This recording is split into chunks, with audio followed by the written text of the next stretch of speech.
서울의 심장을 꿰뚫는 듯한 차가운 비가 아스팔트 위로 쏟아져 내렸다. 네온사인이 빗물에 번져 흐릿한 색채의 강을 이루었고 도시의 소음은 둔탁한 빗소리에 묻혀 희미해졌다. 은성그룹의 회장 강민주는 자신의 전용 세단 뒷좌석에 앉아 무표정한 얼굴로 창밖의 풍경을 응시하고 있었다. 하루 종일 이어진 경무와 긴장감 넘치는 이사회는 그의 정신을 날카롭게 벼려놓았지만 그에게 피로를 드러내는 것은 사치일 뿐이었다. 그의 세계는 언제나 완벽한 통제와 예측 가능한 결과로 이루어져 있었다. 1분 1초의 오차도 없이 짜인 일정 수백억 원이 오가는 계약서 위의 서명, 그리고 감정의 개입이 철저히 배제된 의사결정. 그것이 강민준이라는 남자가 스스로를 증명하고 지금의 제국을 건설한 방식이었다. 하지만 오늘 밤 그의 완벽한 궤도 위로 예상치 못한 작은 별 하나가 뛰어들 준비를 하고 있었다. 차량이 강남의 번화가를 거의 벗어날 무렵 운전석의 박 기사가 나직이 말했다. 회장님 거의 다 도착했습니다. 민주는 대답 대신 짧게 고개를 끄덕였다. 그의 시선은 태블릿 PC 위에 복잡하게 나열된 다음 분기 실적 예상치에 고정되어 있었다. 그에게 집은 또 다른 사무실의 연장선일 뿐 휴식이라는 단어는 그의 사전에서 지워진 지 오래였다. 바로 그 순간이었다. 칠흑 같은 어둠과 빗줄기를 뚫고 노란색의 작은 형체가 도로 위로 갑자기 뛰어들었다. 끼익 날카로운 마찰음과 함께 거대한 세단이 아스팔트 위에 검은 타이어 자국을 남기며 급정거했다. 극도로 숙련된 박 기사의 반사신경이 아니었다면 끔찍한 사고로 이어질 뻔한 아찔한 순간이었다. 민준의 미간이 순간적으로 찌푸려졌다. 무슨 일이지? 그의 목소리에는 질책의 기운이 서려 있었다. 그의 일정의 오차를 만드는 것은 그 무엇이든 용납될 수 없었다. 박 기사가 당황한 목소리로 백미러를 보며 말했다. 죄송합니다, 회장님.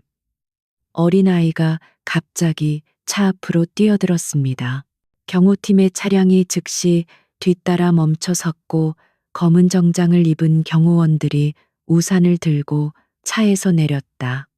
민주는 창밖으로 시선을 돌렸다. 헤드라이트 불빛 속에 온몸이 비에 흠뻑 젖은 작은 여자아이가 서 있었다. 노란색 우비는 이미 제 기능을 잃은 지 오래였고 작은 손에는 분홍색 돼지 저금통이 소중하게 들려 있었다. 아이는 겁에 질린 기색도 없이 오히려 간절함이 가득한 눈으로 차를 똑바로 쳐다보고 있었다. 그 눈빛은 민준의 심장을 예리하게 파고드는 무언가를 담고 있었다. 경호원이 아이에게 다가가 정중하지만 단호하게 길을 비켜달라고 말하려는 찰나 아이가 먼저 입을 열었다. 아저씨 택시 맞죠? 제발 병원까지 태워주세요. 아이의 목소리는 빗소리에 묻힐 듯 작았지만 그 안에 담긴 절박함은 그 어떤 고함보다도 선명하게 민준의 귓가에 꽂혔다. 택시라니, 이 대한민국에서 은성그룹 회장의 전용 차량을 택시로 착각하는 사람이 존재할 줄이야. 민준은 순간 실소를 터뜨릴 뻔했지만 이내 표정을 굳혔다. 그는 박 기사에게 말했다. 상황 처리하고 바로 출발해. 그의 목소리는 평소처럼 냉정했다. 아이의 사정이야.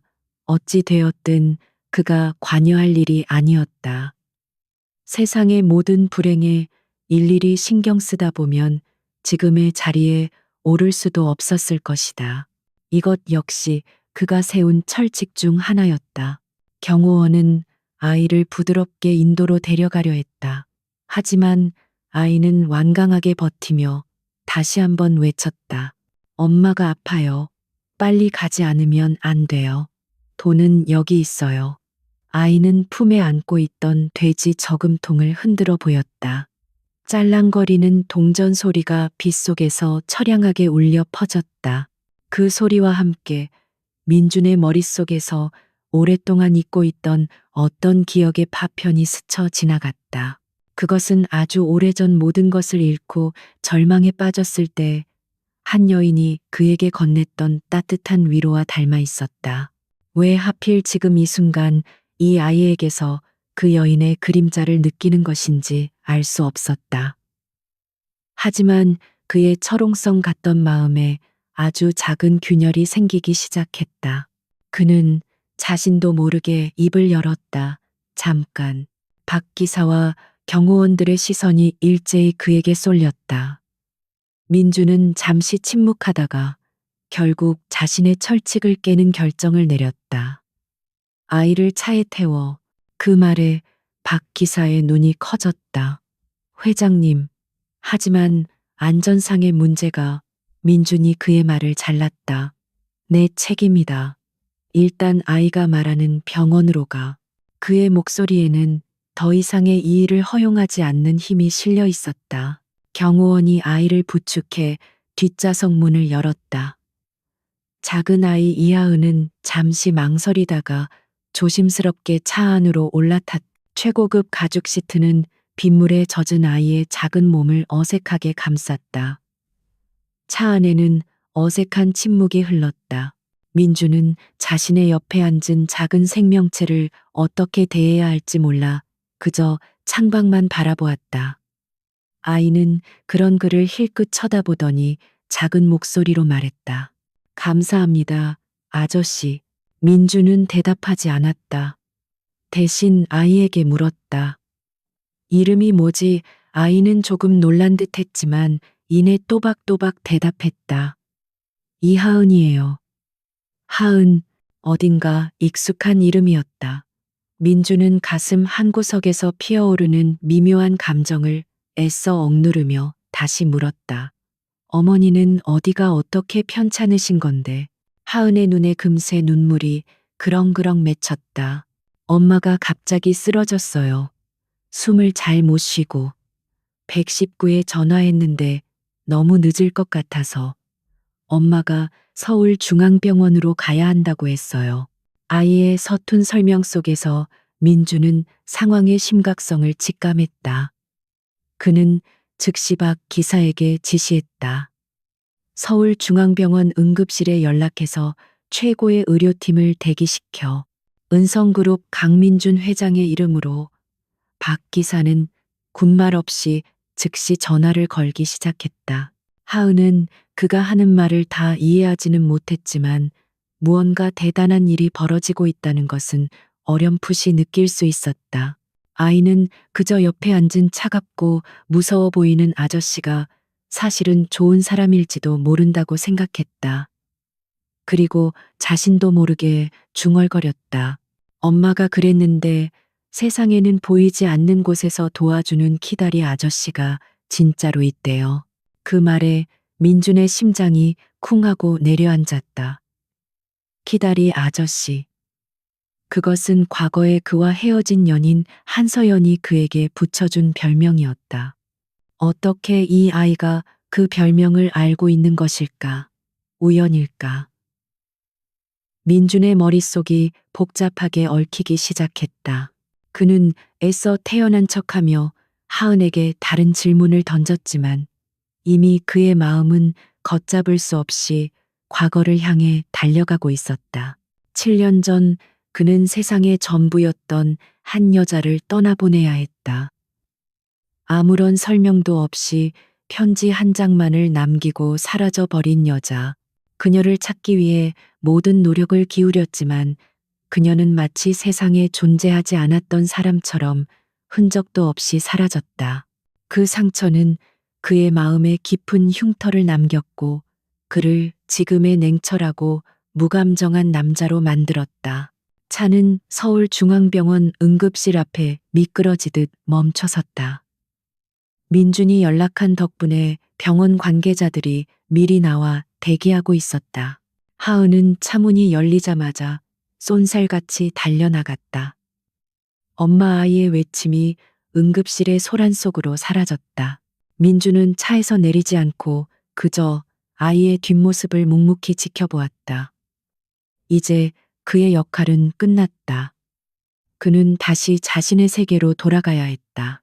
하지만 무언가가 그의 발목을 붙잡았다. 하은이 타고 내리면서 시트에 남겨진 작은 흙탕물 자국과 아이가 미처 챙기지 못하고 두고 내린 분홍색 돼지 저금통, 그리고 한서연이라는 이름이 머릿속을 떠나지 않았다. 설마 하는 의심이 꼬리에 꼬리를 물고 피어올랐다. 세상에 그렇게 많은 우연이 한꺼번에 일어날 수 있을까? 그는 결국 참지 못하고 박 기사에게 말했다. 응급실 환자 명단을 확인해봐. 방금 구급차에 실려온 환자 중에 한서연이라는 이름이 있는지. 박 기사는 의아한 표정을 지었지만 곧바로 병원 측에 연락을 취했다. 잠시 후 박 기사가 굳은 표정으로 돌아와 보고했다. 회장님, 방금 심정지 상태로 이송된 환자 이름이 한서연 맞습니다. 그 순간 민준의 세상이 멈췄다.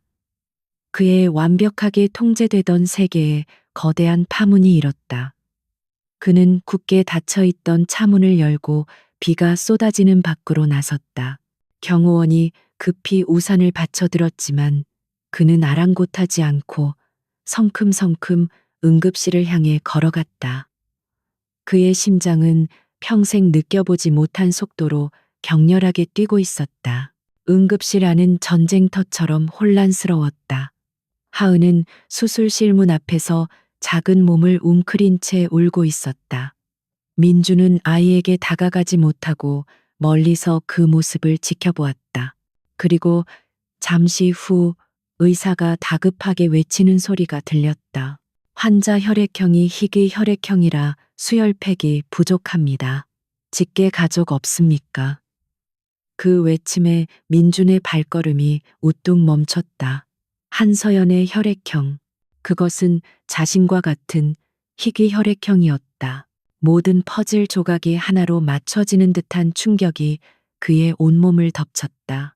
7년 전 사라진 연인, 그녀와 같은 이름을 가진 환자 그녀의 별명을 아는 아이, 그리고 자신과 같은 희귀 혈액형. 이것은 더 이상 우연이 아니었다. 민주는 굳은 결심을 한 얼굴로 의사에게 다가갔다. 그의 인생을 송두리째 뒤흔들 운명의 문이 바로 이 혼란스러운 응급실에서 서서히 열리고 있었다. 강민준이 응급실에 들어서는 순간 소독약 냄새와 뒤섞인 팽팽한 긴장감이 그의 온몸을 덮쳤다. 그의 세계와는 이질적인 혼돈의 공간이었다. 여기저기서 터져나오는 신음과 의사들의 다급한 외침 속에서 그는 완벽한 평정을 유지했다. 그의 시선은 곧장 수술실 앞에서 울고 있는 작은 아이 하은과 그 앞을 지키고 선 의료진에게로 향했다. 그는 조금의 망설임도 없이 그들에게 다가갔다. 제가 하겠습니다. 그의 낮고 힘 있는 목소리가 응급실의 소음을 뚫고 선명하게 울렸다. 의사와 간호사들이 일제히 그를 쳐다보았다. 갑자기 나타난 이 남자의 압도적인 존재감에 모두가 순간 할 말을 잃었다. 의사가 당황하며 물었다. 누구신데 환자와 같은 혈액형이라는 걸 어떻게 아십니까?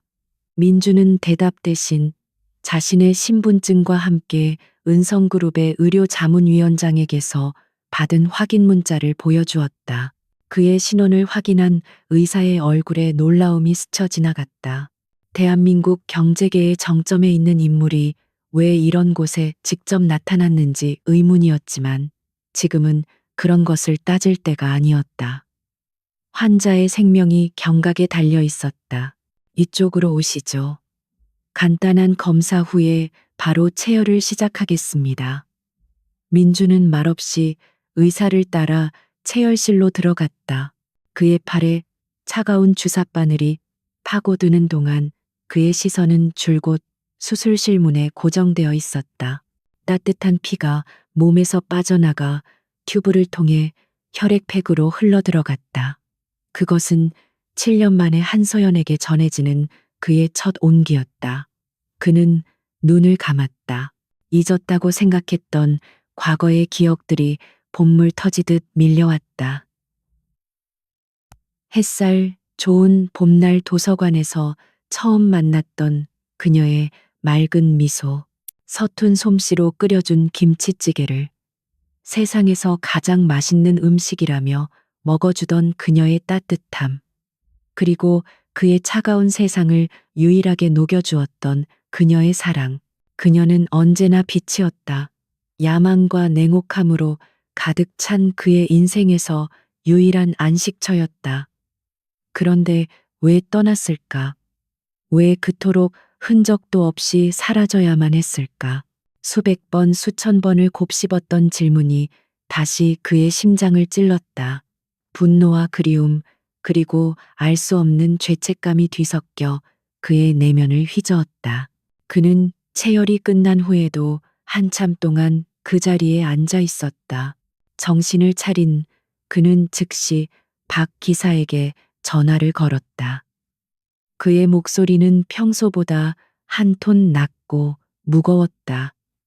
박 기사, 지금부터 내 지시를 똑똑히 들어. 7년 전 실종된 한서연이라는 여자에 대한 모든 것을 알아내. 지난 7년간의 행적 거주지, 직업 주변 인물, 먼지 한 톨까지 전부 다. 단 절대 외부에 노출되어서는 안 돼. 은성그룹의 정보팀을 총동원해서라도 오늘 밤 안으로 초기 보고를 올려. 지시를 마친 그는 복도로 나왔다. 하은은 여전히 의자에 웅크리고 앉아 있었다. 의사와 간호사들이 바쁘게 오가는 동안 아무도 그 작은 아이에게 신경을 쓰지 않았다. 민주는 잠시 망설였다. 아이를 대하는 법은 그의 인생 계획에 단 한 번도 포함된 적이 없는 영역이었다. 그는 어색하게 아이에게 다가가섰다. 인기척을 느낀 하은이 고개를 들었다. 눈물로 범벅이 된 얼굴이 안쓰러웠다. 민주는 주머니를 뒤져 손수건을 꺼내 아이에게 건넸다. 하은은 잠시 망설이다가 작은 손으로 손수건을 받아들었다. 민주는 근처 자판기에서 따뜻한 코코아를 뽑아 아이의 손에 쥐어주었다. 마셔, 몸이 따뜻해질 거다. 그의 말투는 여전히 무뚝뚝했지만 그 안에는 자신도 의식하지 못하는 부드러움이 배어 있었다. 하은은 코코아를 한 모금 마시더니 작은 목소리로 물었다. 아저씨, 우리 엄마 괜찮을까요? 그 질문에 민주는 차마 대답할 수 없었다. 대신 그는 다른 질문을 던졌다.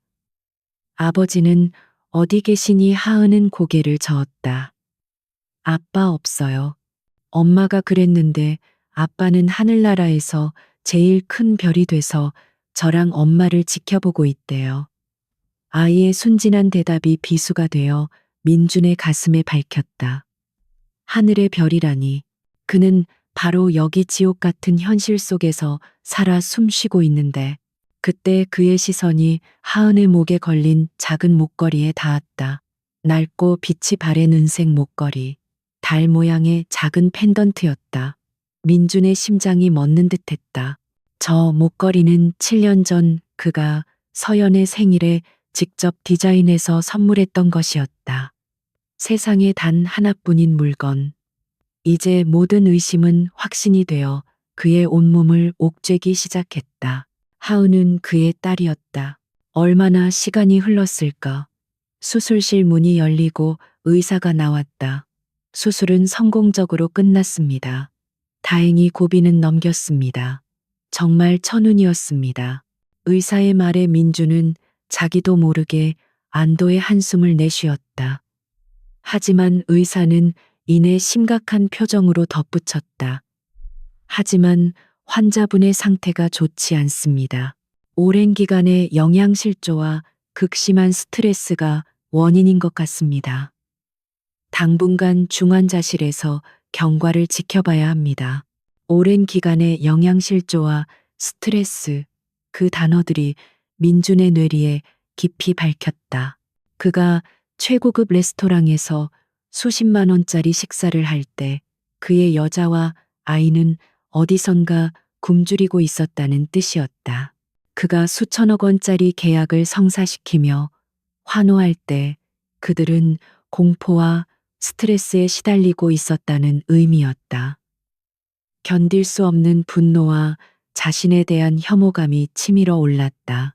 민주는 즉시 병원장에게 연락해 한서연을 최고의 시설을 갖춘 VIP 병실로 옮기도록 지시했다. 그리고 지쳐 잠이 든 하은을 조심스럽게 안아들었다. 아이의 작은 몸은 생각보다 훨씬 가벼웠다. 그는 아이를 병원 내에 마련된 임시 숙소로 데려가 침대에 눕혔다. 잠든 아이의 얼굴은 천사 같았다. 자신의 피를 반이나 물려받은 자신의 유일한 핏줄이었다. 그때 박 기사에게서 초기 보고서가 도착했다는 메시지가 왔다. 민주는 태블릿 PC를 켜 파일을 열었다. 화면에는 지난 7년간 한서연이 살아온 기구한 삶이 고스란히 담겨 있었다. 여러 도시를 전전하며 임시직을 가리지 않고 일했고 월세가 싼 반지하 방을 옮겨 다녔다. 그녀의 모든 삶은 무언가로부터 필사적으로 도망치는 사람의 그것이었다. 보고서의 마지막 페이지에는 하은의 출생증명서, 사본이 첨부되어 있었다. 출생일은 서연이 사라진 지 정확히 9개월 후. 그리고 아버지 칸은 비어 있었다. 부, 후, 미상. 그 두 글자가 마치 조롱처럼 그의 눈을 후벼 팠다. 그는 더 이상 아무 생각도 할 수 없었다. 모든 것이 명백해졌다. 그는 아버지고 저 아이는 그의 딸이며 중환자실에 누워있는 저 여자는 그가 지켜주지 못한 그의 여자였다. 민주는 태블릿 PC를 끄고 중환자실로 향했다.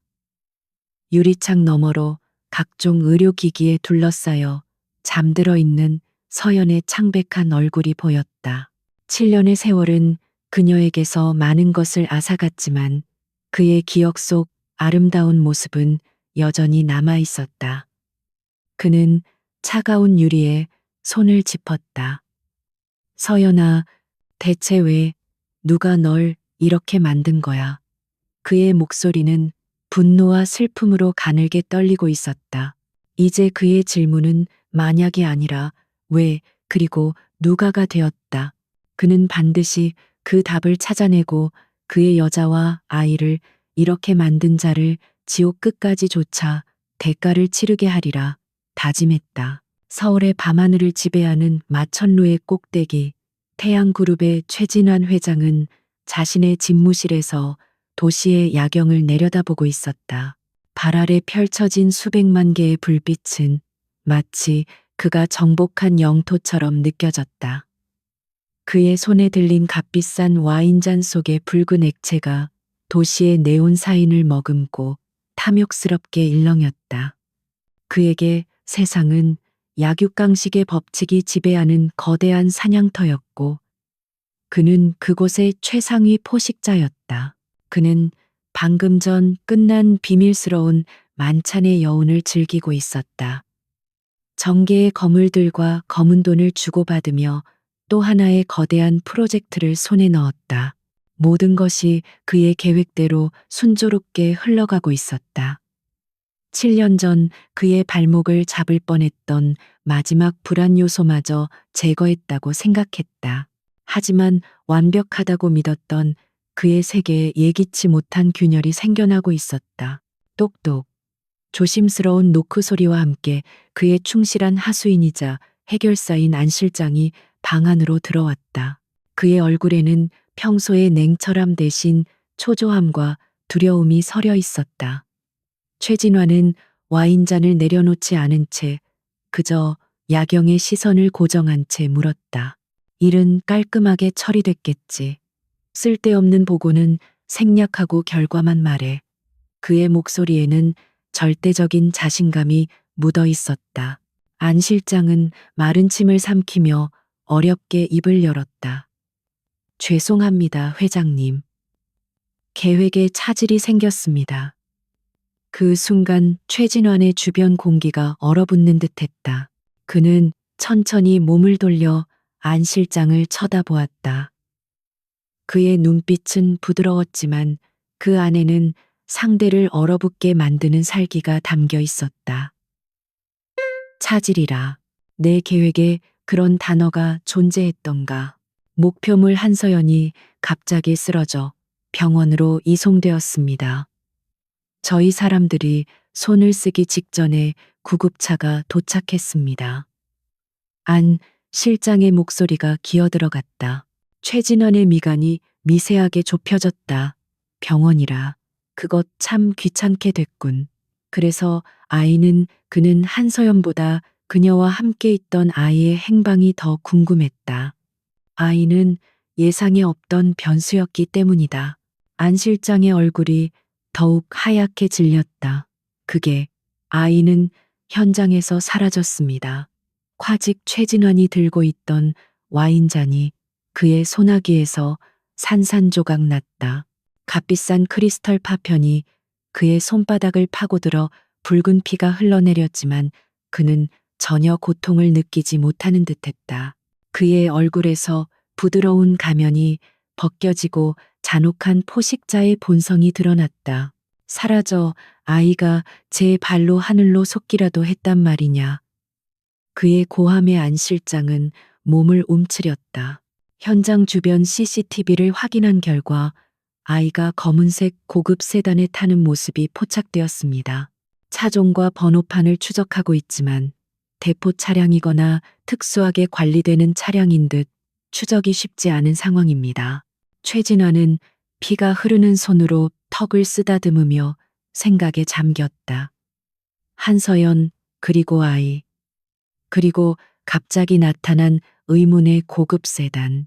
그의 머릿속에서 흩어져 있던 정보들이 하나의 끔찍한 가능성을 향해 모여들기 시작했다. 설마 강민준 그는 자신의 가장 강력한 경쟁자이자 눈엣 가시인 은성그룹의 회장을 떠올렸다. 7년 전 한서연은 강민준의 여자였다. 그리고 아이의 나이는 대략 6살에서 7살. 시간상으로 아기가 딱 들어맞았다. 최진환의 등줄기에 차가운 식은땀이 흘렀다. 그는 7년 전의 일을 회상했다. 당시 태양그룹이 추진하던 대규모 재개발 사업에는 막대한 양의 비자금과 뇌물이 오갔다. 그런데 당시 프로젝트 관련 회사에서 인턴으로 일하던 한서연이 우연히 그 모든 비리가 담긴 비밀 장부를 발견했다. 그는 즉시 그녀를 처리하려 했지만 그녀가 강민준의 연인이라는 사실을 알게 되었다. 당시 강민준은 지금처럼 절대적인 권력자는 아니었지만 만만히 볼 상대 또한 아니었다. 그래서 그는 차선책을 택했다. 강민준의 목숨과 미래를 담보로 한서연을 협박했다. 비밀 장부와 함께 영원히 사라지면 강민준을 건드리지 않겠다고. 사랑에 눈이 먼 여자는 결국 그 제안을 받아들였다. 최진화는 그녀가 어딘가에서 조용히 숨어 살다가 제명에 죽을 것이라 생각했다. 그녀가 강민준의 아이를 임신한 상태였다는 것은 꿈에도 상상하지 못했던 최악의 시나리오였다. 그런데 왜 하필 지금 나타난 것인가? 최진화는 현재 그의 명운이 걸린 MA를 추진 중이었다.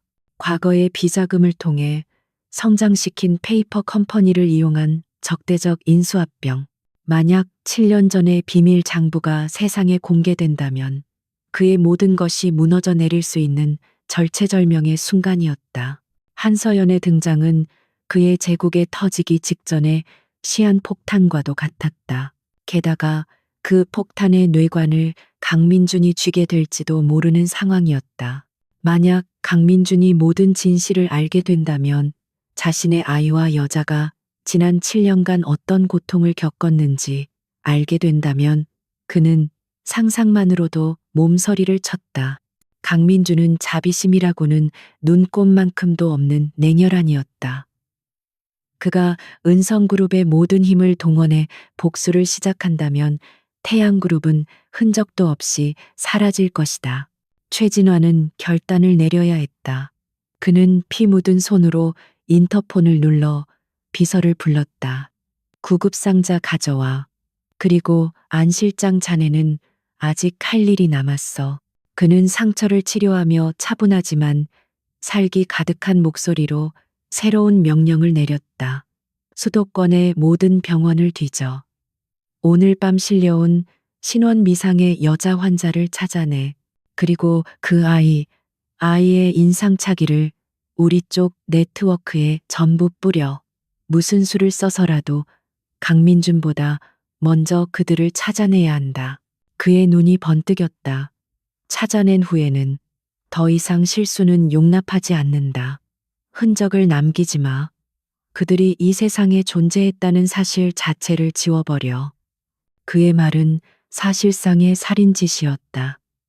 안 실장은 잠시 망설였지만 최진환의 살기 어린 눈빛에 고개를 숙일 수밖에 없었다. 명심하겠습니다, 회장님. 안 실장이 나가고 집무실에는 다시 최진환 혼자 남았다. 그는 컴퓨터를 켜고 강민준의 사진을 화면에 띄웠다. 7년 전보다 훨씬 더 날카롭고 강인해진 얼굴. 자신을 향한 증오로 불타오를 저 얼굴을 상상하니 등골이 오싹했다. 강민준. 내 놈이 모든 걸 알기 전에 끝내야 한다. 이번 사냥은 내가 이긴다. 그는 텅 빈 집무실에서 혼잣말을 내뱉으며 전의를 다졌다. 도시의 불빛이 그의 잔혹한 얼굴 위로 어두운 그림자를 들이우고 있었다. 보이지 않는 전쟁의 서막이 올랐다. 밤이 지나고 도시의 소음이 다시 깨어나는 시간 강민주는 밤새 한숨도 자지 못했다. 병원 VIP 병동의 창밖으로 동트기 전에 푸른 빛이 스며들었지만 그의 눈은 핏발이 선 채 태블릿 PC 화면에 고정되어 있었다. 화면에는 박 기사가 밤새 정리해서 보낸 한서연과 이하은에 대한 1차 조사 보고서가 떠 있었다. 한 장 한 장 넘길 때마다 그의 심장은 차갑게 식어갔고 분노는 용암처럼 들끓었다. 그가 알던 한서연은 햇살처럼 밝고 긍정적인 여자였다. 하지만 보고서 속의 그녀는 세상의 가장 어두운 구석에서 생존을 위해 발버둥치는 그림자였다. 그녀와 그의 딸이 겪었을 7년의 세월이 활자로 밝혀 그의 가슴을 난도질했다. 이제 더 이상 슬픔에 잠겨 있을 시간이 없었다. 그는 분노를 냉철한 결단력으로 바꾸었다. 지금부터는 그가 모든 것의 통제권을 쥐어야 했다. 그는 즉시 몇 군데에 전화를 걸었다. 그의 목소리는 잠을 자지 못해 조금 갈라졌지만 그 안의 결의는 강철처럼 단단했다. 나 강민준이다. 지금 당장 은성의료원 VVIP 병동 전체를 비워 최고 수준의 보안 등급을 발령하고 외부인의 접근을 완벽히 차단해 이송할 환자가 있다. 환자의 신원은 김민지라는 가명을 사용하고 모든 기록은 암호화해서 내게만 보고하도록. 그는 단순한 방어를 넘어 철옹성을 쌓기 시작했다. 은성의료원은 병원을 넘어선 요새였다. 최첨단 보안 시스템과 은성그룹의 정예 보안팀이 지키는 곳. 그곳이라면 그 어떤 위협으로부터도 서연을 안전하게 지킬 수 있을 것이라 판단했다. 그는 개인 경호팀의 인원을 4배로 증원하고 그중 가장 뛰어난 요원들로 특별팀을 꾸려 서연과 하은의 24시간 밀착 경호를 지시했다. 그는 직감적으로 알고 있었다. 이것은 단순한 개인사가 아니라 보이지 않는 거대한 적과의 전쟁이라는 것을. 모든 조치를 마친 그가 임시 숙소의 문을 열었을 때 침대에서 막 깨어난 하은과 눈이 마주쳤다. 낯선 공간에서 눈을 뜬 아이는 겁을 먹고 잔뜩 경계하는 모습이었다.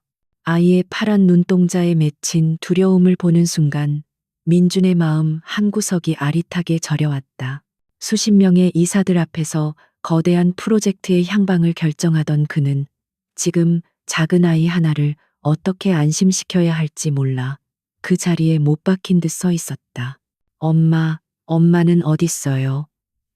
하은이 울먹이며 물었다.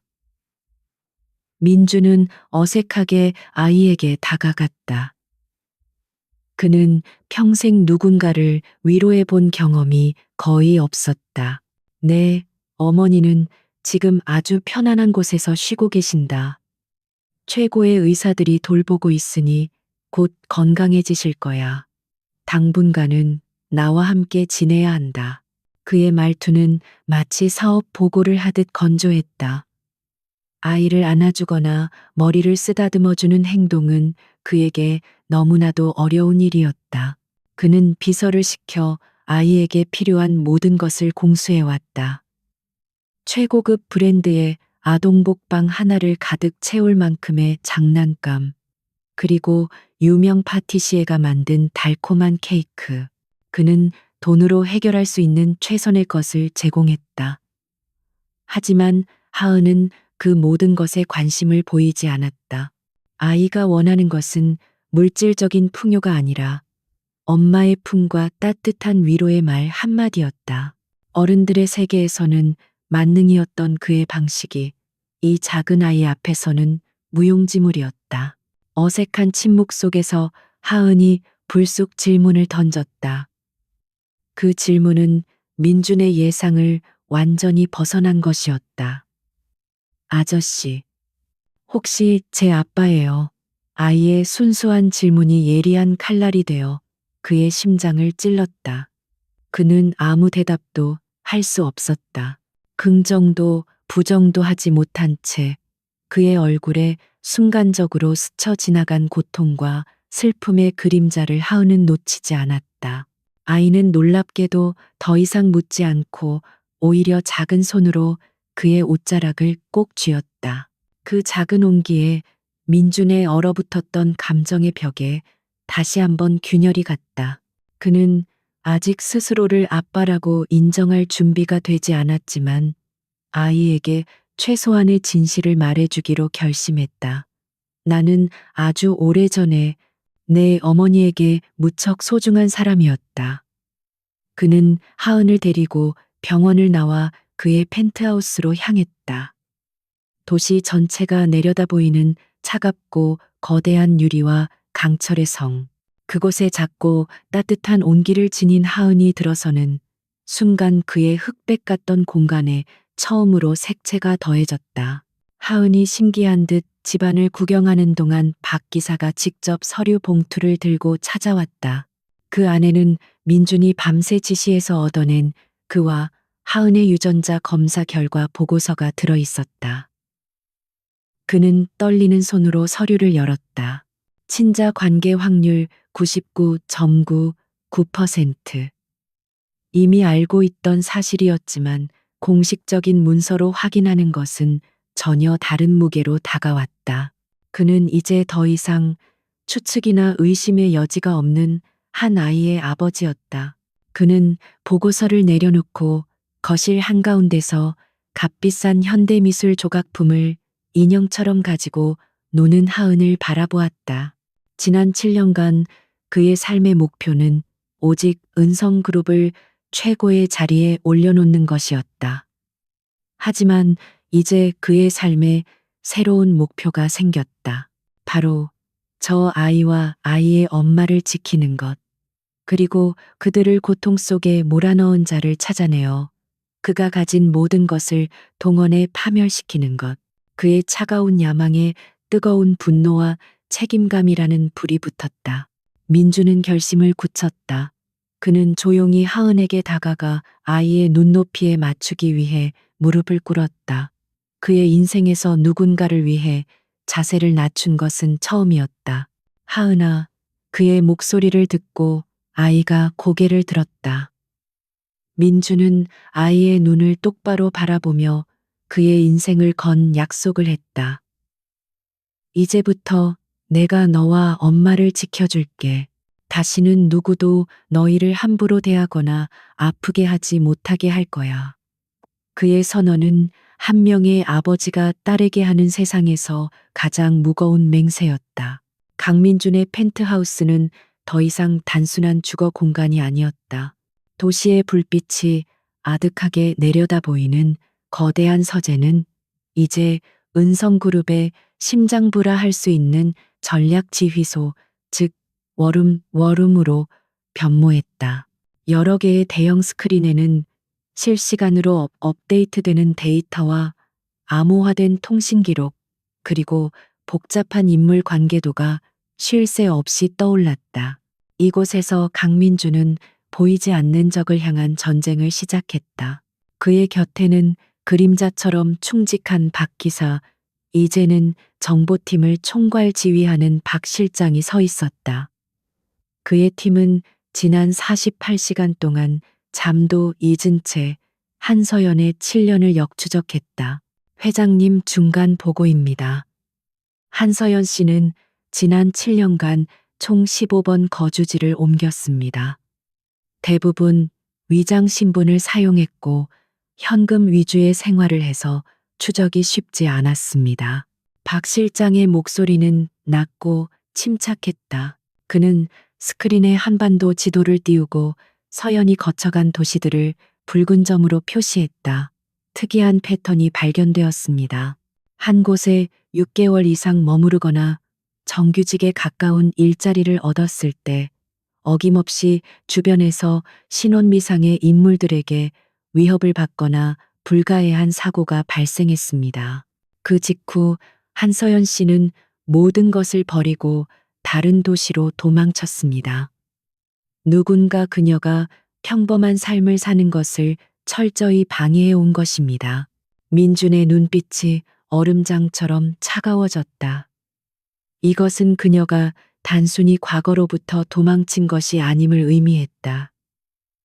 그녀는 지속적으로 사냥당하고 있었다. 그 배우는 그의 짧은 질문에 박 실장은 몇 번의 조작을 통해 화면에 또 다른 도표를 띄웠다. 서연의 주변에서 일어난 사고들의 배후에는 여러 개의 유령 회사와 보안업체가 얽혀 있었다. 그리고 그 모든 자금의 흐름과 소유 구조의 종착점은 단 한 곳을 가리키고 있었다. 태양그룹. 마침내 적의 이름이 수면 위로 떠올랐다. 최진환, 호시탐탐 은성그룹을 노리던 비열하고 잔인하기로 소문난 늙은 뱀. 민주는 7년 전 태양그룹이 무자비한 방식으로 사업을 확장하던 시기를 떠올렸다. 당시 은성그룹과도 몇 차례 마찰이 있었지만 이 정도로 깊은 악연으로 얽혀 있을 줄은 상상도 못했다. 그는 새로운 지시를 내렸다. 7년 전 서연이가 사라질 무렵 태양그룹이 진행했던 모든 프로젝트를 다시 검토해 특히 서연이의 마지막 직장과 관련된 모든 것을. 정보팀의 손가락이 바쁘게 움직였다. 잠시 후 의미 있는 연결고리가 발견되었다. 서연이 실종 직전 인턴으로 근무했던 작은 데이터 분석 회사가 당시 태양그룹의 적대적 MA 대상이었다. 그리고 그녀는 단순한 인턴이 아니었다. 회사의 기밀 자료에 접근할 수 있는 인수실사팀의 일원이었다. 모든 조각이 하나의 그림을 완성하고 있었다. 서연은 그곳에서 무언가를 봤던 것이다. 최진환이 그토록 필사적으로 숨기고 싶었던 무언가. 민주는 혼잣말처럼 중얼거렸다. 분식회계 비자금 뇌물. 그의 제국을 한 번에 무너뜨릴 수 있는 유령 장부 같은 것이었겠지. 그것이 서연이 7년간 도망쳐야 했던 이유이자 그가 이제 찾아내야 할 결정적인 무기였다. 그는 박 실장에게 수사 방향을 다시 제시했다. 이제부터 목표는 최진환이 한서연을 쫓는 이유를 증명하는 것이다. 그 증거를 찾아내. 바로 그때 서재문이 조심스럽게 열리고 작은 머리 하나가 쏙 들어왔다. 하은이었다.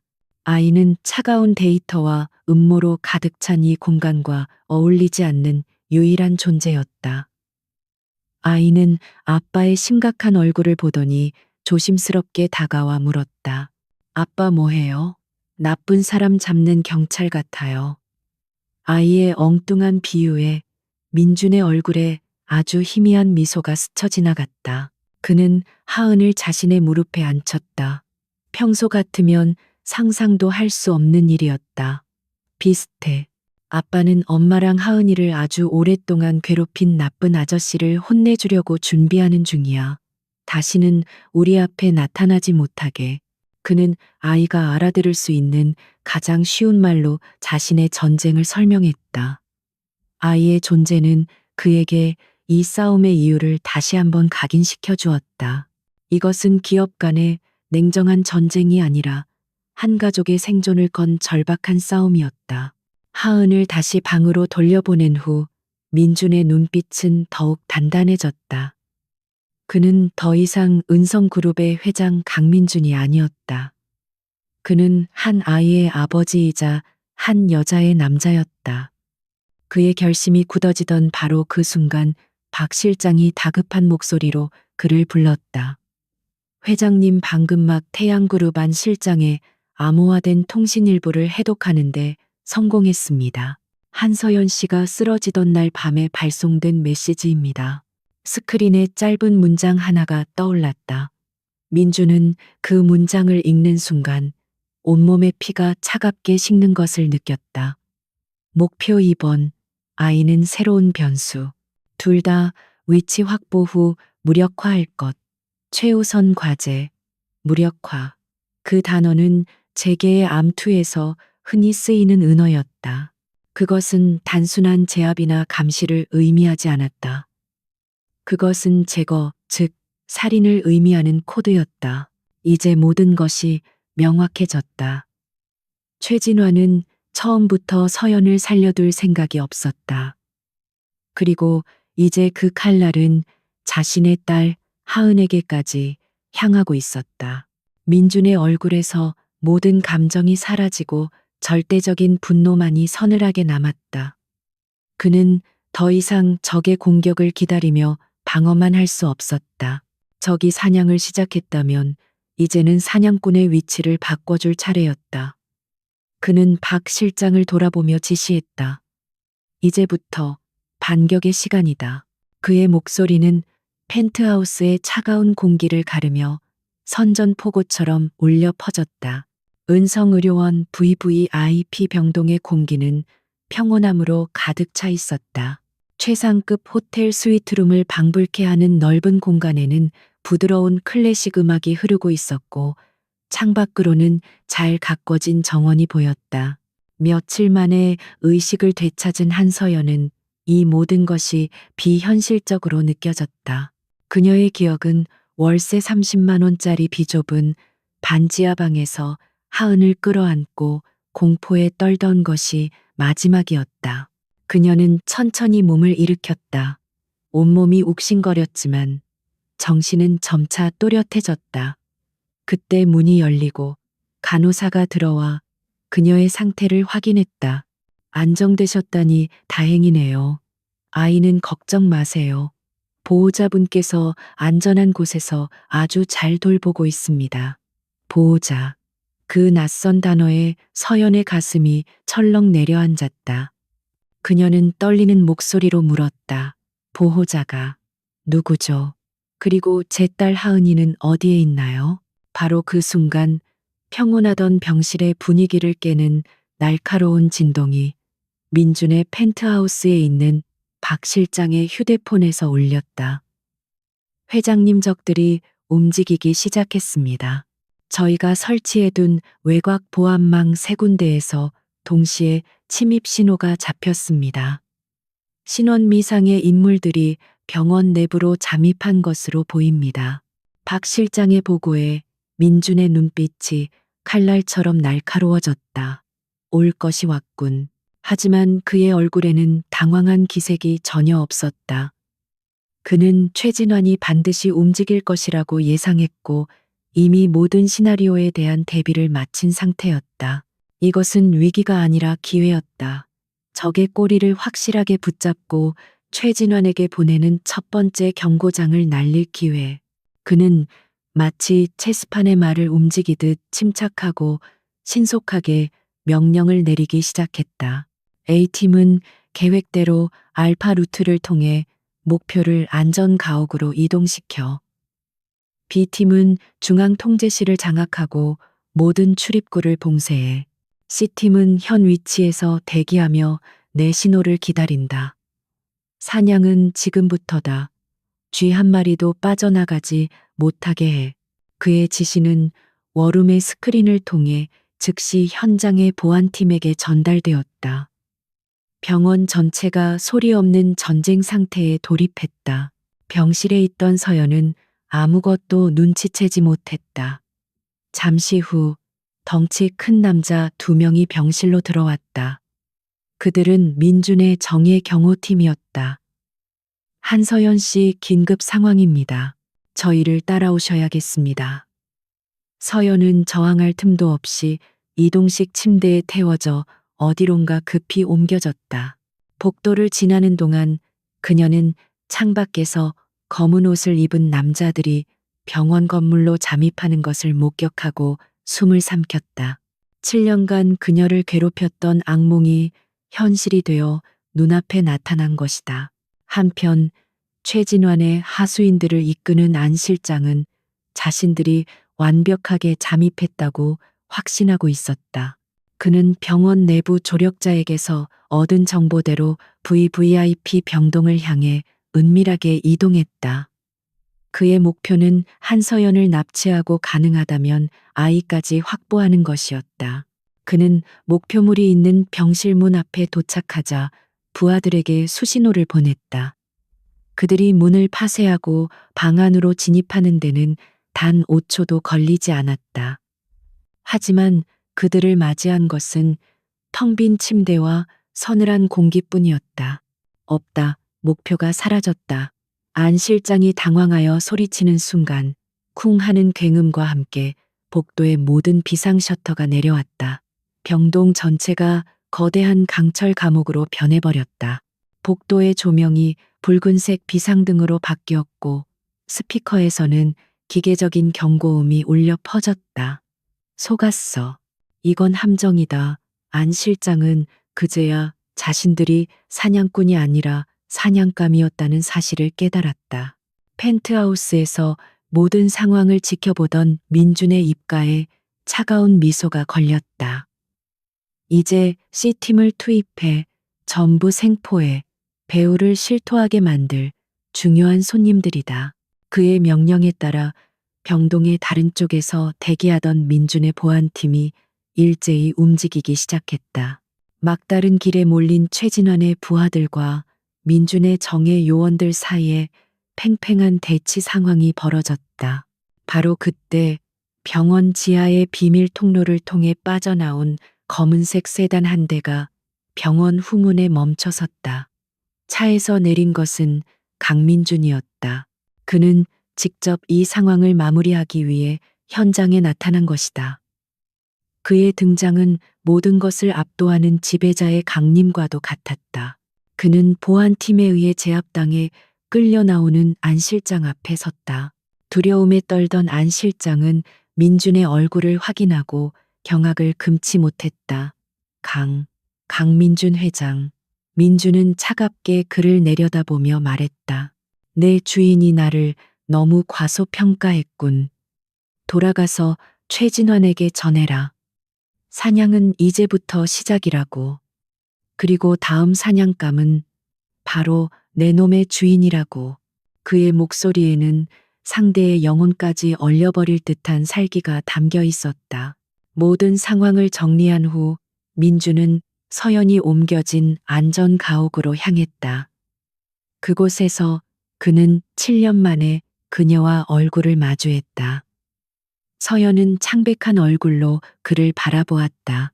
수많은 질문과 원망 그리움이 담긴 눈빛이었다. 민주는 아무 말 없이 그녀에게 태블릿 PC 하나를 건넸다. 화면에는 펜트하우스 거실에서 천진난만하게 장난감을 가지고 노는 하은의 모습이 실시간으로 나오고 있었다. 딸의 안전한 모습을 확인한 서연의 눈에서 결국 눈물이 터져 나왔다. 그녀는 지난 7년간 단 하루도 마음 편히 잠들지 못했다. 언제 닥칠지 모르는 위협 속에서 오직 딸을 지켜야 한다는 일념 하나로 버텨왔다. 이제 그 모든 공포와 불안이 끝났다는 안도감이 몰려왔다. 민주는 그런 그녀에게 다가가 7년의 시간을 뛰어넘는 한마디를 건넸다. 이제 다 끝났어.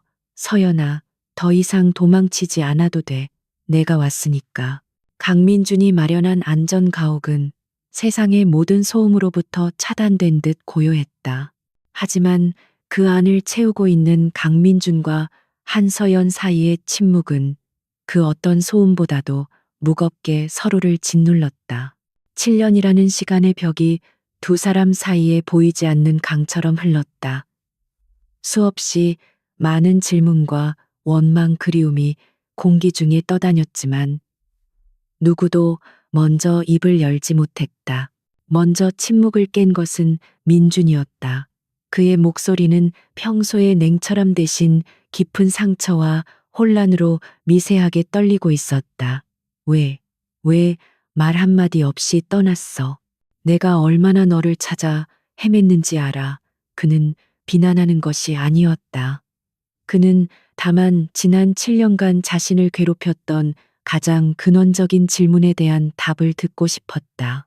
그의 진심 어린 고통이 담긴 그 한마디가 서연의 마지막 방어벽을 허물었다. 서연의 눈에서 참아왔던 눈물이 흘러내렸다. 그녀는 지난 7년간 단 한 번도 자신의 진실을 털어놓을 사람 없이 외로운 섬처럼 살아왔다. 하지만 이제 그녀의 앞에는 그녀가 지키려 했던, 그리고 이제는 그녀를 지켜주고 있는 남자가 앉아 있었다. 그녀는 떨리는 입술을 열어 7년 전 그 지옥 같았던 날의 기억을 꺼내놓기 시작했다. 이야기는 7년 전 서연이 데이터 분석 회사에 인턴으로 일하던 시절로 거슬러 올라갔다. 당시 그녀는 누구보다 열정적이었고 강민준과의 미래를 꿈꾸며 행복에 젖어 있었다. 그러던 어느 날 밤 태양그룹의 M&A 관련 자료를 검토하던 중 우연히 서버 깊숙한 곳에 숨겨진 암호화된 파일을 발견했다. 호기심에 파일을 열어본 순간 그녀는 자신의 인생을 송두리째 바꿔놓을 거대한 악의 실체와 마주하게 되었다. 그 파일은 최진환의 모든 비리가 담긴 유령 장부였다. 정관계를 상대로 한 천문학적인 규모의 뇌물 돈 세탁, 그리고 그 과정에서 희생된 수많은 사람들의 흔적. 그녀는 공포에 질려 어찌할 바를 몰랐다. 경찰에 신고해야 한다고 생각했지만 상대는 대한민국을 주무르는 거대 기업의 총수였. 그녀가 무언가 결정을 내리기도 전에 어둠의 그림자가 그녀에게 먼저 다가왔다. 사무실에 혼자 남아있던 그녀 앞에 안 실장과 그의 부하들이 나타났다. 그들은 그녀를 조용한 곳으로 끌고 갔고 그곳에서 그녀는 악마 최진환을 직접 대면해야 했다. 최진환은 미소를 띤 얼굴로 그녀에게 두 가지 선택지를 제시했다. 하나는 장부를 세상에 공개하고 그 대가로 강민준이 모든 죄를 뒤집어쓰고 감옥에서 평생을 썩게 되는 것을 지켜보는 것이었다. 그는 마치 증거라도 보여주듯 교묘하게 조작된 서류와 사진들을 그녀의 눈앞에 펼쳐 보였다. 강민준이 비자금을 조성하고 내부 정보를 유출했다는 완벽하게 조작된 증거들이었다. 최진환의 권력이라면 흙을 백으로 만드는 것쯤은 일도 아니었다. 서연은 온몸의 피가 차갑게 식는 것을 느꼈다. 그는 민준의 꿈과 인생을 인질로 잡고 그녀를 협박하고 있었다. 그리고 두 번째 선택지는 장부의 원본을 가지고 영원히 사라지는 것이었다. 강민준을 포함한 그 누구와도 연락하지 않고 유령처럼 살아간다면 강민준의 미래를 보장해 주겠다는 달콤한 독약 같은 제안이었다. 서연에게 선택의 여지는 없었다. 그녀는 민준을 살리기 위해 자신의 모든 것을 포기하기로 결심했다. 그녀는 최진환이 시키는 대로 민준에게 상처를 주기 위한 차가운 이별 편지를 써야만 했다. 그렇게 그녀는 모든 것을 버리고 도망쳤다. 그녀가 숨겨둔 장부에 사본 작은 USB 드라이브 하나만이 그녀와 최진환을 연결하는 유일한 끈이자 언젠가 자신과 딸을 지켜줄 마지막 보험이었다. 그리고 도망친 지 한 달이 지났을 때 그녀는 자신의 뱃속에 새로운 생명이 자라고 있다는 사실을 알게 되었다. 민준의 아이였다. 절망의 끝에서 찾아온 아이는 그녀가 살아야 하는 유일한 이유가 되었다. 서연의 이야기가 끝났을 때 방 안에는 그녀의 흐느낌만이 가득했다. 민준은 주먹을 하얗게 될 때까지 쥔 채 모든 이야기를 들었다. 그의 내면에서는 죄책감과 분노, 그리고 슬픔이 거대한 폭풍처럼 휘몰아쳤다. 그가 성공을 향해 달려가는 동안 그녀는 그를 지키기 위해 홀로 지옥을 견뎌내고 있었다.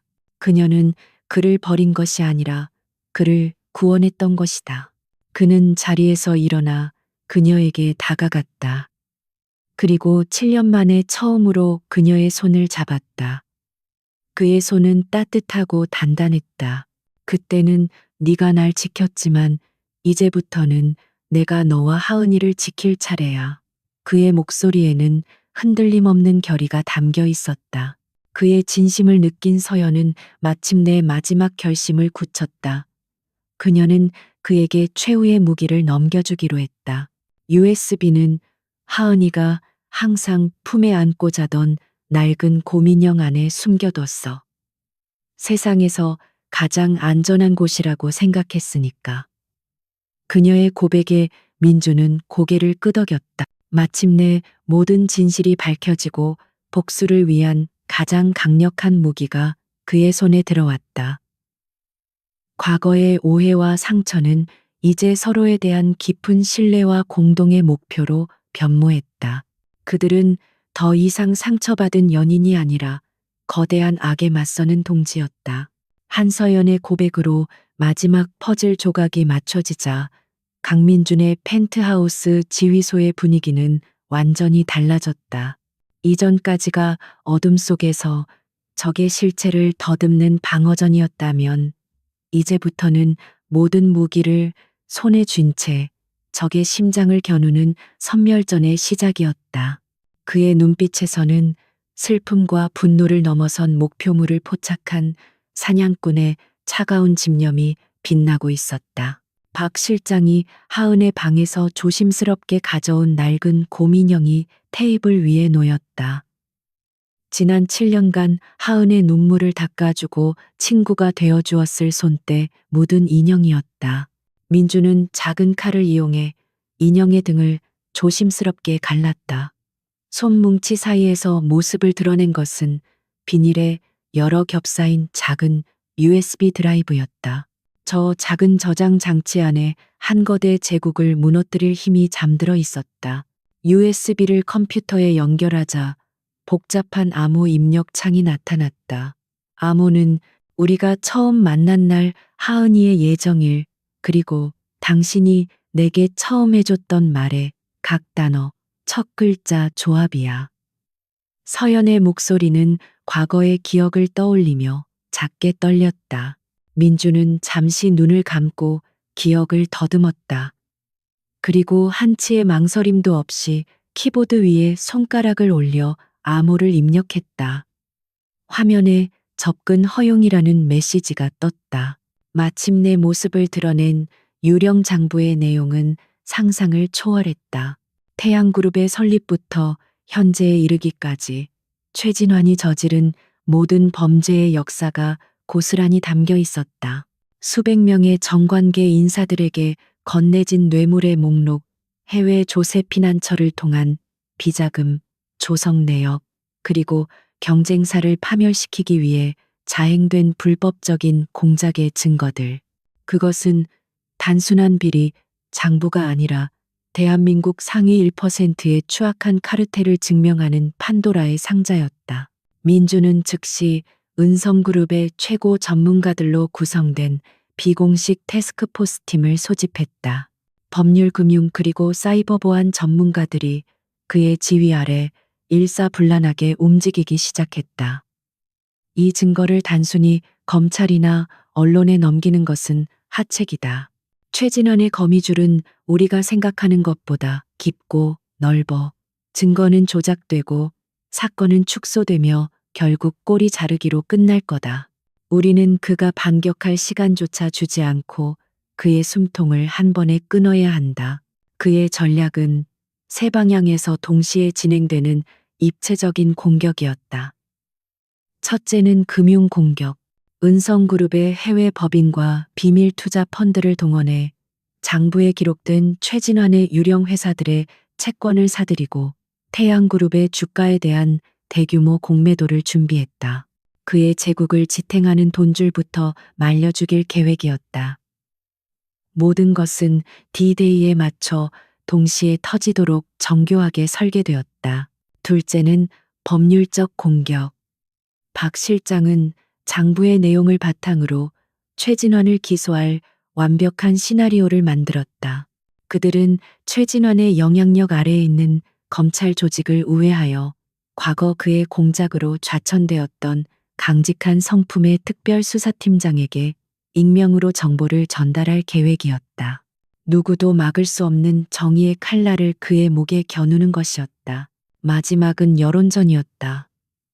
은성그룹의 홍보팀은 장부의 내용을 바탕으로 한 편의 다큐멘터리에 가까운 폭로 자료를 제작했다. 국내 언론사뿐만 아니라 월스트리트 저널과 파이낸셜 타임스 같은 해외 유력 언론에도 동시에 자료를 배포하여 최진환이 국내의 인맥을 동원해 언론을 통제할 가능성 자체를 원천 봉쇄했다. 공격의 시점은 태양그룹이 야심차게 준비한 MA 성공기념 기자회견일로 정해졌다. 최진환이 그의 인생에서 가장 높은 곳에 올라 자신의 성공을 자축하는 바로 그 순간에 그를 지옥의 나락으로 떨어뜨리는 것.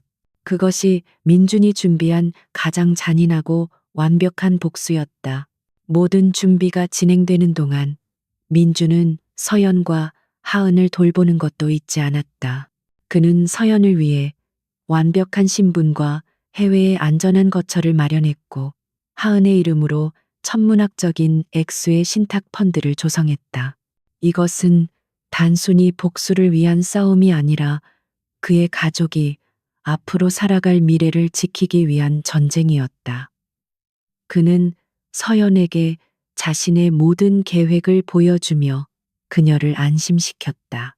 내가 모든 것을 제자리로 돌려놓을게. 그리고 나면 우리 다시 시작하자.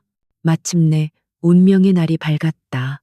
모든 팀은 각자의 위치에서 민준의 마지막 신호를 기다리고 있었다. 금융팀은 마우스를 클릭할 준비를 마쳤고 법률팀은 특수수사팀에게 보낼 암호화된 이메일을 대기시켜 놓았다. 민준은 펜트하우스 창가에 서서 도시 반대편에 우뚝 솟은 태양그룹의 본사 건물을 노려보았다. 잠시 후면 저 건물은 주인을 잃고 무너져 내릴 것이다. 그는 휴대폰을 들어 박 실장에게 짧은 메시지를 보냈다. 시작해.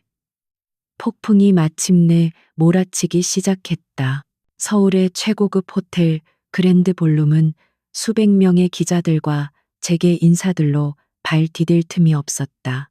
단상 위 화려한 조명을 받으며 선태양그룹의 최진환 회장은 자신의 인생에서 가장 빛나는 순간을 만끽하고 있었다.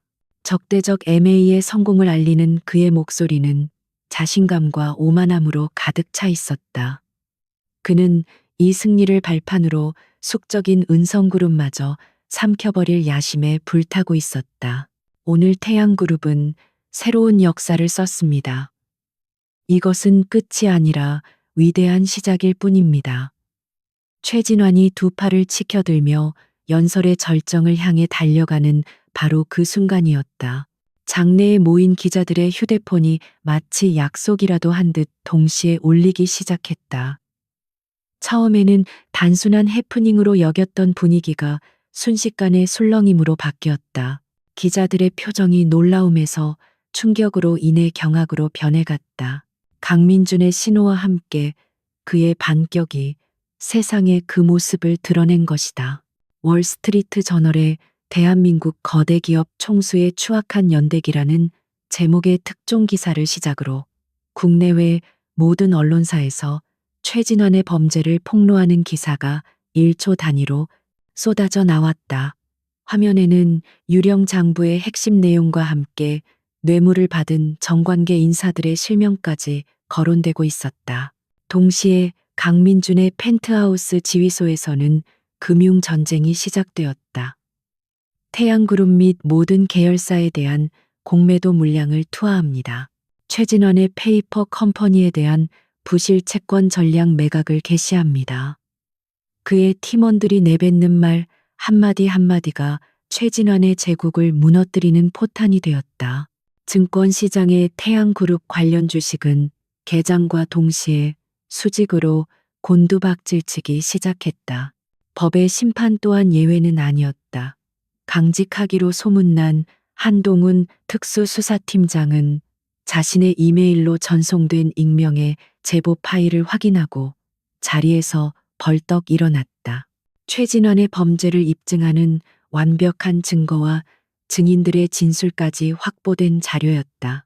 그는 즉시 검찰총장에게 직보했고 국가 경제를 뒤흔들 중대 범죄 혐의로 최진환에 대한 체포영장이 즉각 발부되었다.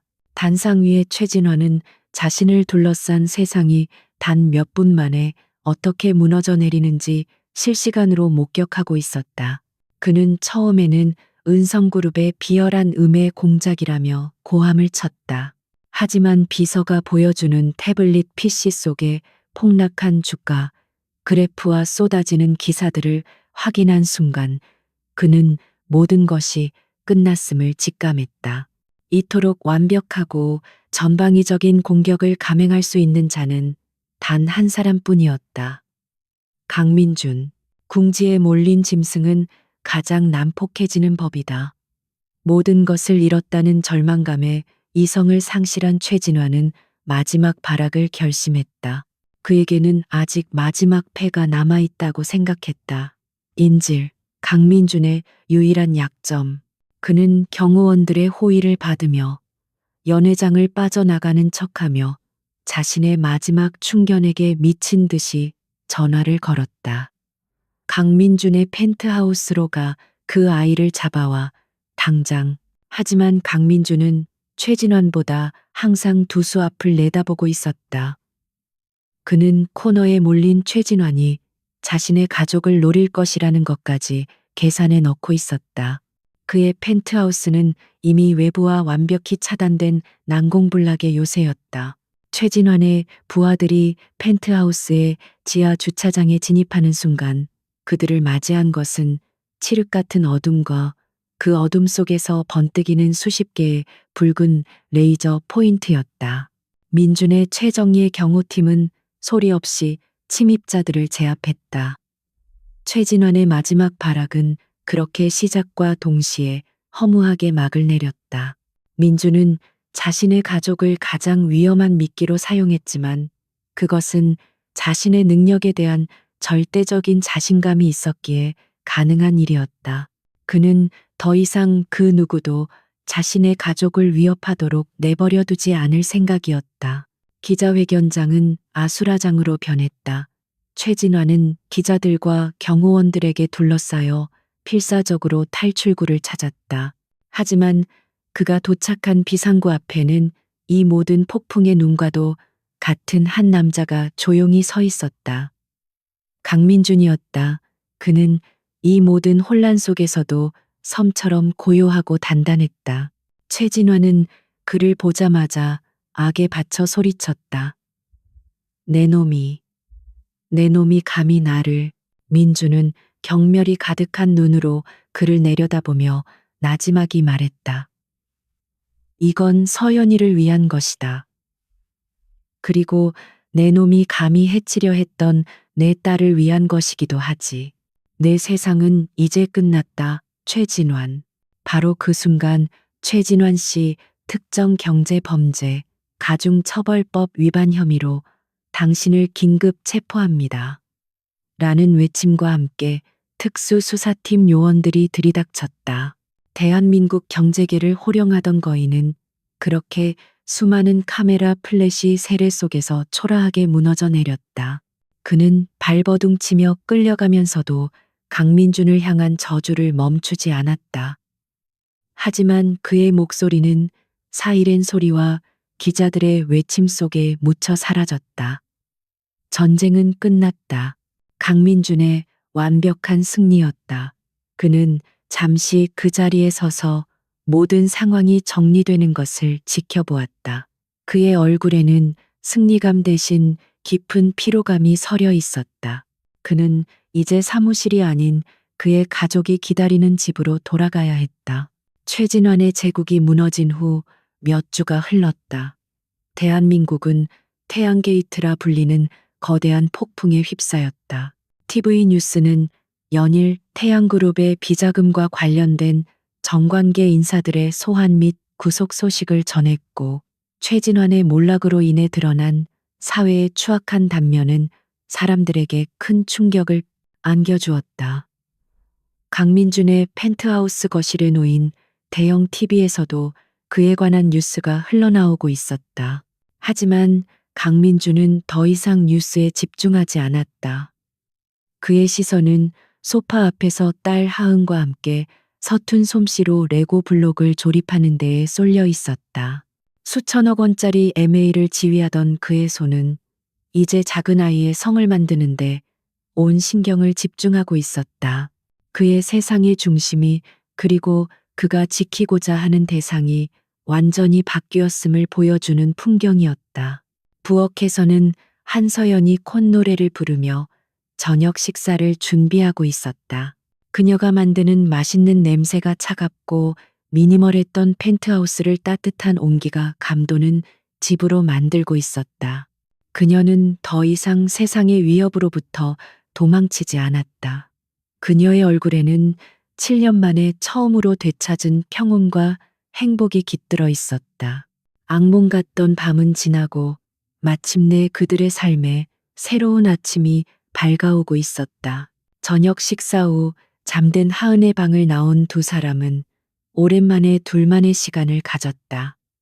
그들은 도시의 야경이 한눈에 들어오는 발코니에 나란히 서서 와인을 기울였다. 당신이 아니었다면 지금도 나는 하은이와 함께 어딘가에서 도망치고 있었을 거야. 서연이 먼저 입을 열었다. 그녀의 목소리에는 깊은 감사함이 묻어 있었다.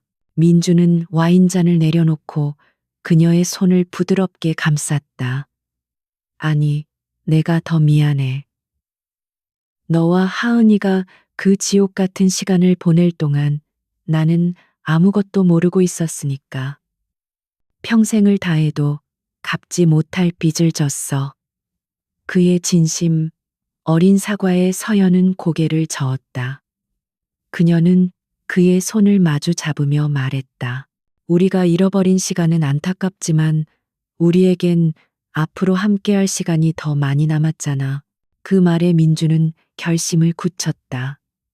그는 주머니에서 작은 벨벳 상자를 꺼내 서연의 앞에 열어보였다. 상자 안에는 7년 전 그가 그녀에게 청혼하기 위해 준비했던 다이아몬드 반지가 밤하늘의 별처럼 빛나고 있었다. 너무 늦었지만, 그리고 순서도 완전히 틀려버렸지만, 한서연, 이하은, 두 사람 모두 내 아내와 딸로서 내 공식적인 가족이 되어주겠어. 그의 목소리는 조금 떨리고 있었지만 세상 그 어떤 프로포즈보다 진실되고 간절했다. 서연의 눈에 행복의 눈물이 고였다. 그녀는 말없이 고개를 끄덕였다. 그날 밤 민주는 잠든 하은의 침대 곁에 앉았다. 아이는 세상 모르고 평화롭게 잠들어 있었다. 그는 조심스럽게 아이의 머리를 쓰다듬었다. 이제는 더 이상 이 아이를 어떻게 대해야 할지 몰라. 망설이던 어색한 남자가 아니었다. 그는 이 아이의 하늘이었고 흔들리지 않는 버팀목이 되어 주어야 할 아빠였다. 그는 잠든 아이의 이마에 부드럽게 입을 맞추며 속삭였다. 이제 아빠가 항상 옆에 있을게 약속한다. 시간이 흘러 계절이 바뀌었다. 최진환과 그의 공범들은 법의 엄중한 심판을 받아 죗값을 치렀다. 태양그룹은 해체 후 건실한 기업들에게 인수되어 새로운 주인을 맞았다. 박 실장은 은성그룹의 핵심 임원으로 승진하여 민준의 가장 든든한 오른팔이 되었다. 세상은 그렇게 조금씩 제자리를 찾아가고 있었다. 어느 햇살 좋은 봄날 오후 서울 근교의 한적한 공원, 세 사람이 잔디밭 위에서 행복한 시간을 보내고 있었다.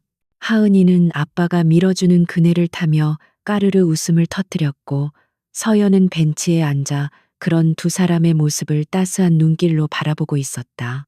강민준의 얼굴에는 과거의 냉철함 대신 오직 가족에게만 보여주는 부드럽고 편안한 미소가 걸려 있었다. 한 소녀가 아빠를 찾기 위해 무작정 세웠던 검은 세단 한 대. 그 우연하고도 절박했던 만남은 세 사람의 운명을 통째로 바꾸어 놓았다. 그것은 단순히 잃어버렸던 아빠를 찾은 이야기가 아니었다. 서로의 상처를 보듬고 진정한 가족이 되어 새로운 운명을 함께 만들어 나가는 기적의 시작이었다. 빗줄기 속에서 시작된 그들의 이야기는 이제 따스한 봄 햇살 아래에서 영원히 계속될 것이다.